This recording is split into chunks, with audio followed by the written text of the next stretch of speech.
Welcome to the Savannah Sideways podcast, the strange story of Savannah's ancient Roman statuary. I am your host, Jessica Leigh Lebos. Episode 7, The Mystery of the Missing Sphinxes. So we've gone through the 19 pieces of the statue collection recovered from Greenwich Place. 7 of them remain under the guardianship of the Telfair Museum. The other 12 are the surplus items that came up for vote in front of the City Council in 2020 and kicked off my obsessive quest to find out where they came from. But there are some other items from Greenwich that are not included in the documented 19. Leftover bricks, wrought iron, garden planters, and other architectural features that would have survived the fire have all disappeared.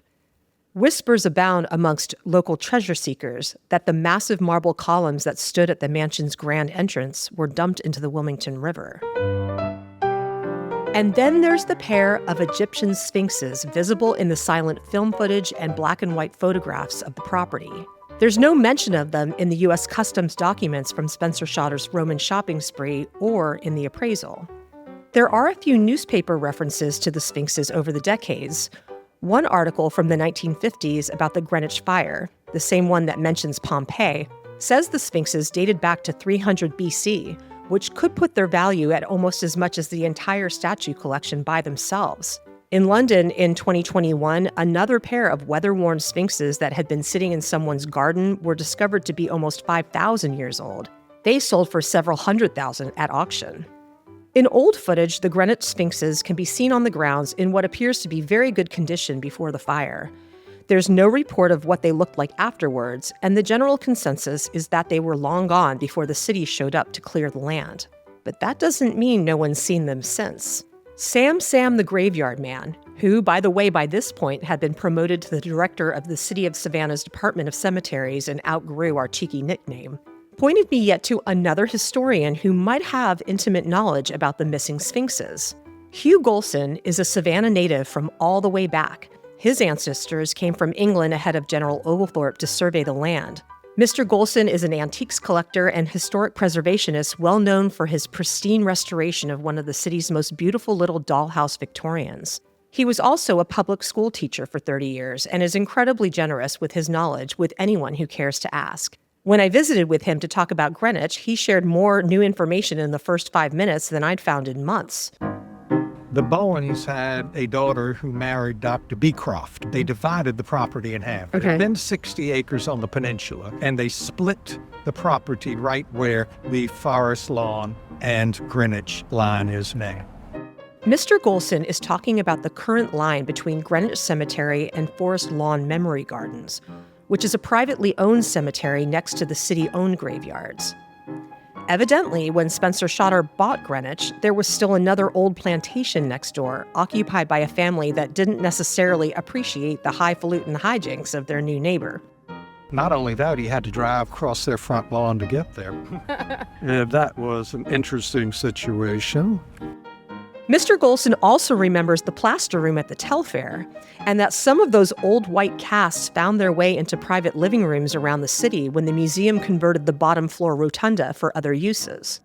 And there was a Zeus head, and they seemed to smash it up when they decided to open that area. Because I know that old Dean Owens on Jones Street had the Zeus head right inside his front door, about 3.5 feet high. When I asked about the Sphinxes, the first thing he wanted to make sure of is that I was talking about the right set of Sphinxes. It seemed another pair of these mythical sculptures had existed in Savannah at the end of the 19th century. These had once stood at the north entrance of Forsyth Park on Gaston Street. SCAD's digital library has a stereograph from the 1890s. This was early 3D technology, of the Forsyth Sphinxes stretched out like graceful sentries on the sidewalk. And while beautiful, they're clearly not the same ones from Greenwich. These weren't carved from stone, but rather molded from a composite of zinc, tin, and lead. They were commissioned as a gift to the city from a local businessman, installed in 1872 along with a wing-footed statue of Mercury that was erected near Forsyth's famous fountain. The stereograph doesn't show it, but according to local columnist Polly Stram, they were originally surrounded by a wire enclosure. Back then, the park was fenced in to keep cows and other livestock from nearby farms from roaming through the landscaping. The metal sphinxes were enjoyed by the denizens of Savannah until 1899, when some hooligans packed them full of giant firecrackers and blew them up during the Christmas holidays. This defacement is described in great detail within the minutes of the March 25, 1900 meeting of the Park and Tree Commission, which are handwritten in an absolutely gorgeous cursive script. Thank you to Luciana Spratcher and the City of Savannah Archives for unearthing them for me. The papers detail communication between Seminole Park and Tree Chairman Philip Daffin, who would have his own park dedicated to him a few years later, and Mayor Herman Myers, the city's first Jewish mayor and a strong proponent of Savannah's progressive-era efforts. Apparently, there was heated discussion about whether Park and Tree had the right to remove the broken sphinxes without approval by the city council, and Mayor Myers was not happy about it. Minutes from subsequent meetings show that this went on for months. Special sessions were called, the city attorney weighed in. Daffin defended his procedural order to take the sphinxes out of the park, stating that they were in terrible shape from the explosive mischief, as well as storm damage. A Category 4 hurricane had hit the Georgia coast in October of 1898, causing massive destruction and felling much of the city's tree canopy. Considering the other priorities of the Park and Tree Commission, Daffin is quoted in the minutes as saying that restoring the sphinxes would have been nigh impossible, or at least expensive. But there was a public outcry at their absence, and in the end, the mangled sphinxes were sent to a local roofer with experience in working with tin.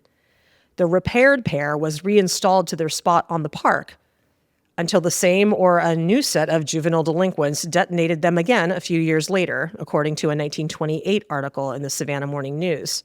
While Luciana found a reference to them being painted in 1905, there are no records of the permanent removal of the Forsyth Sphinxes. However, there is documentation that the statue of Mercury was destroyed by more vandals in 1914. Poor Hermes. But we're here to talk about the Greenwich Sphinxes and what happened to them.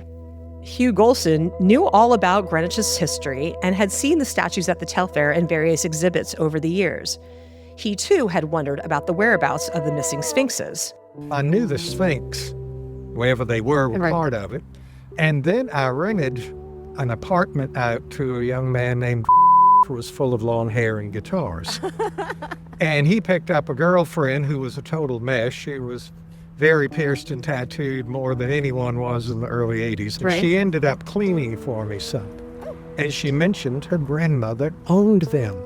By the way, we've bleeped out some names here. I don't care how big Savannah gets. It is a small town, and, I don't want to get disinvited to any cocktail parties.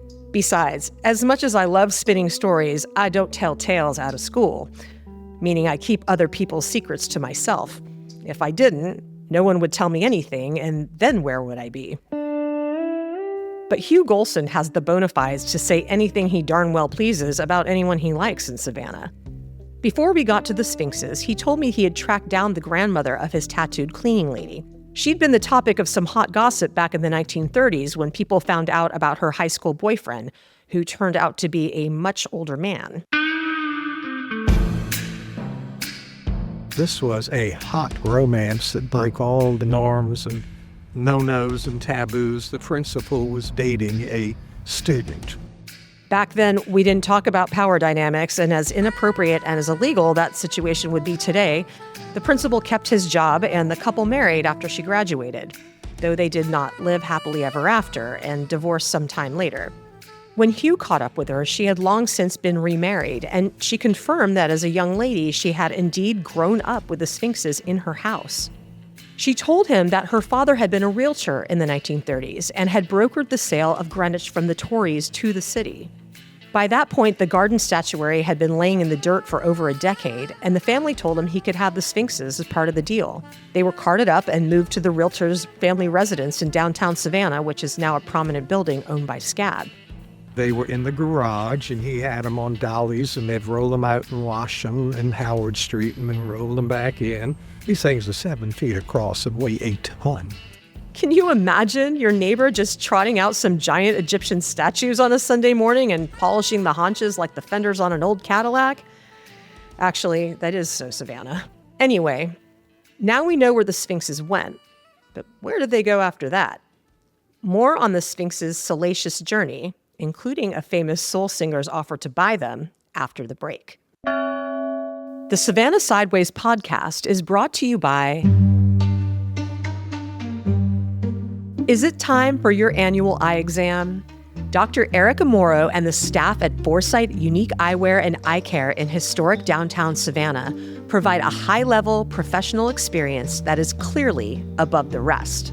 Dr. Morrow provides eye care personalized to your needs.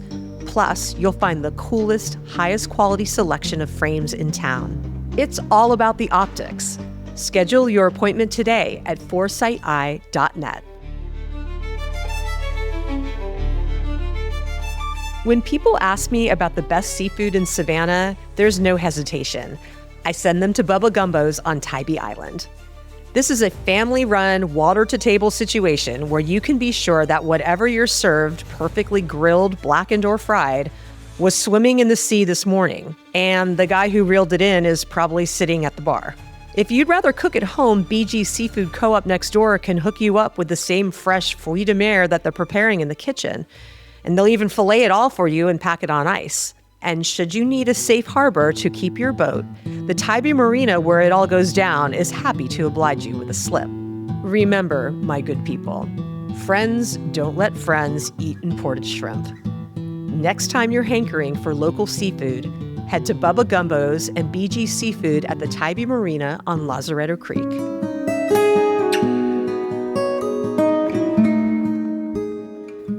Around here, we already know that truth is stranger than fiction, and a lot more interesting, too. If you love cemeteries and you want to delve deep into Savannah's most famous one, you need to meet Don Touton, better known as Bonaventure Don. He offers true stories galore as you stroll through the gravestones. No ghosts, no nonsense, but you might see a wild fox. Whether you're a local or just making a pilgrimage to Savannah's iconic hallowed grounds, Bonaventure Don will give you an experience to last a lifetime, and perhaps beyond. Book a tour now at bonaventuredon.com.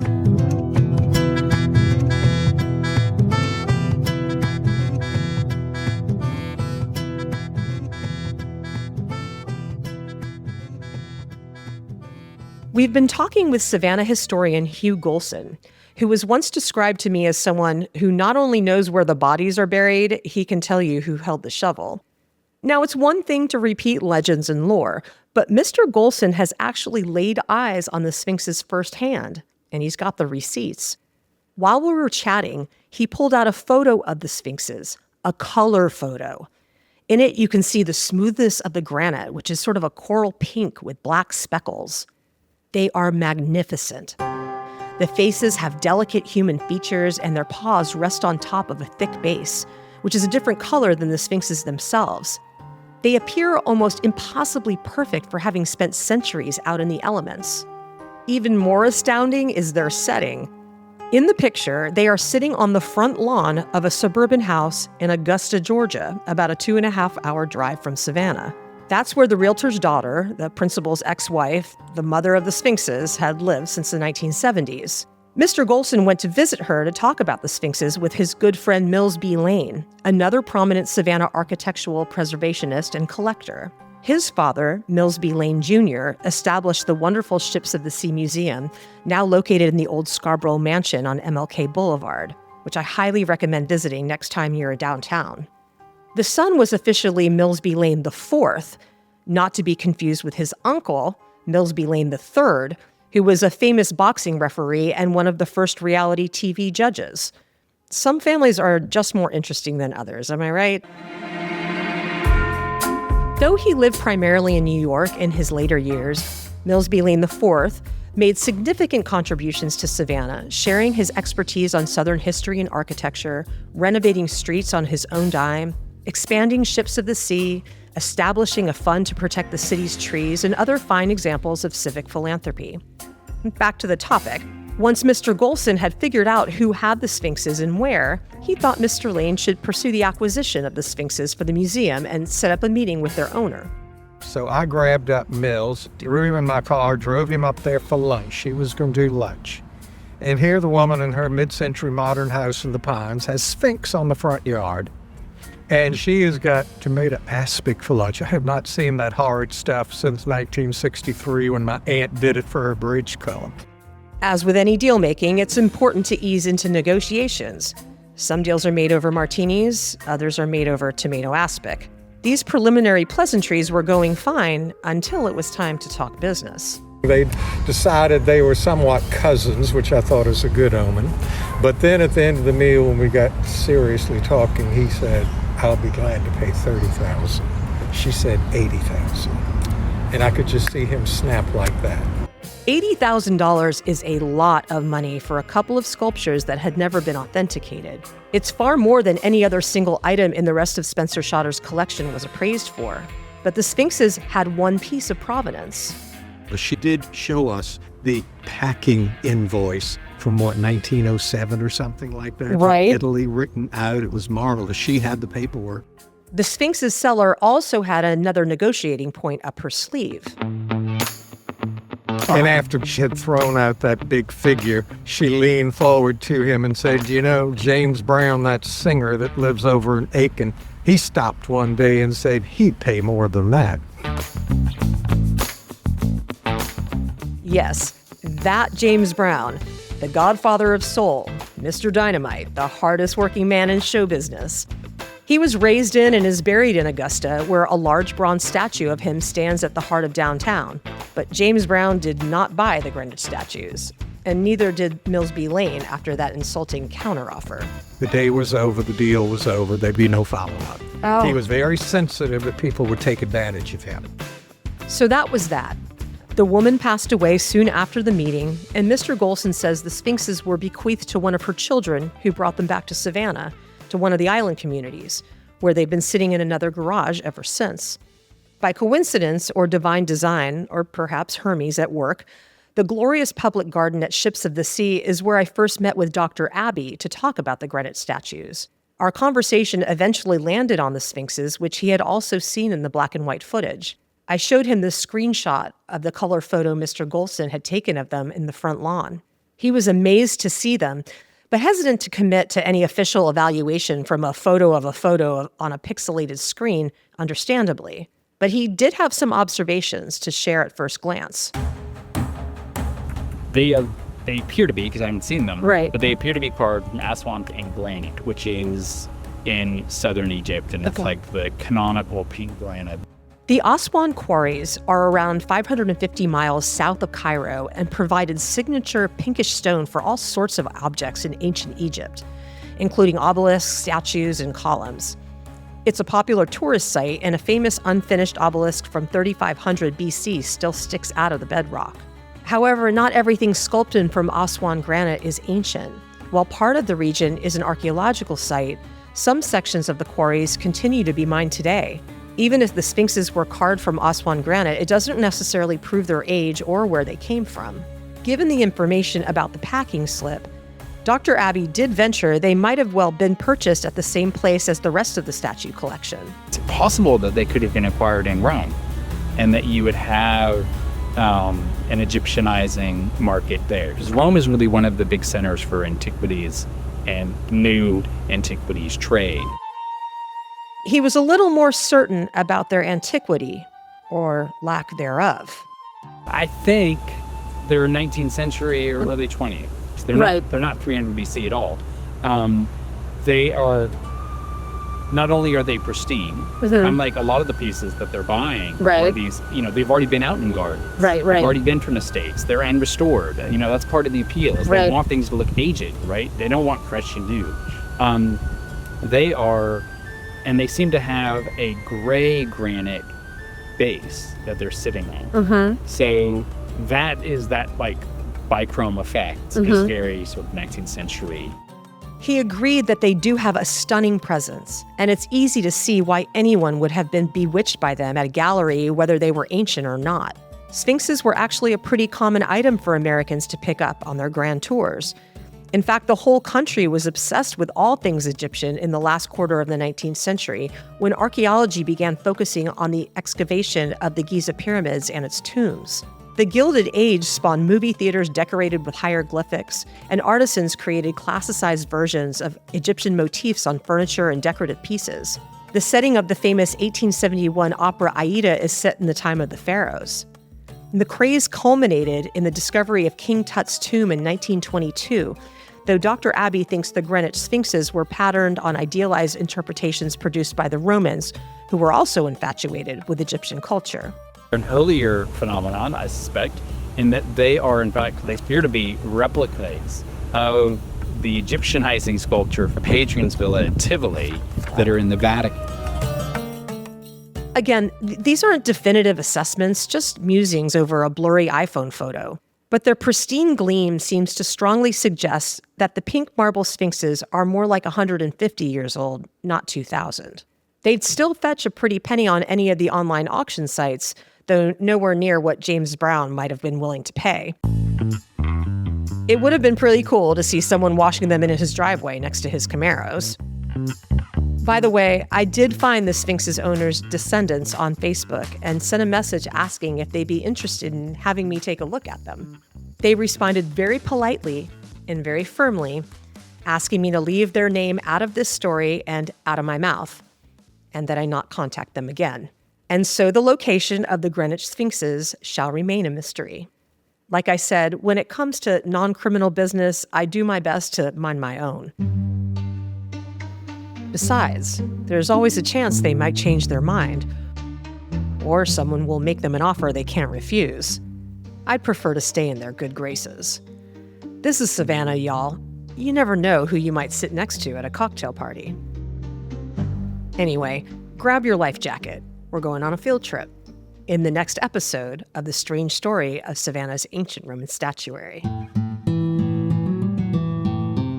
The Savannah Sideways podcast is brought to you by The 5 Spot. Ancient artifacts may be fragile, but the 5 Spot's new menu is rock solid. Classics like the signature meatloaf and chicken fried chicken are still part of the permanent collection, while new masterpieces like Todd's famous chili and loaded mac and cheese with Mojo pulled pork and collard greens have joined the rotating exhibit. These curators of comfort food present a lineup of juicy burgers and giant salads for lunch and dinner 7 days a week, plus their famous brunch every Saturday and Sunday that's overflowing with bloodies and mimosas. With locations in Sandfly, Habersham Village, and Richmond Hill, the 5 Spot has something delicious for everyone at your table. And by Ships of the Sea Maritime Museum. Housed in the historic Scarborough House, the Ships of the Sea Maritime Museum pays homage to America's great maritime past while expanding its lens towards some of the city's most exciting artistic voices. Wander through luxurious galleries of ship models and modern installations, amble amongst exquisite gardens, or attend, or host, an event at the finest open-air venue in town. Book it all at shipsofthesea.org. Special thanks to our friends under the Lincoln Oaks. If you're too dumb for Starland and too ugly for downtown, there is a seat at the table and a spot at the bar for you at 6B, Lone Wolf Lounge, Over Yonder, and Mood Rights. This little slice of shade in Midtown is where the most fun goes down. And by Shot by Somi, award-winning portrait and brand photography for every occasion. A photo isn't just an image, it's a story whispered through light and time. Book your session at shotbysomi.com.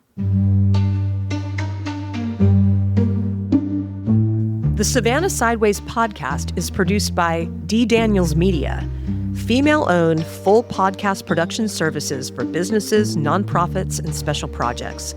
Storytelling with a purpose. Go to ddanielsmedia.com.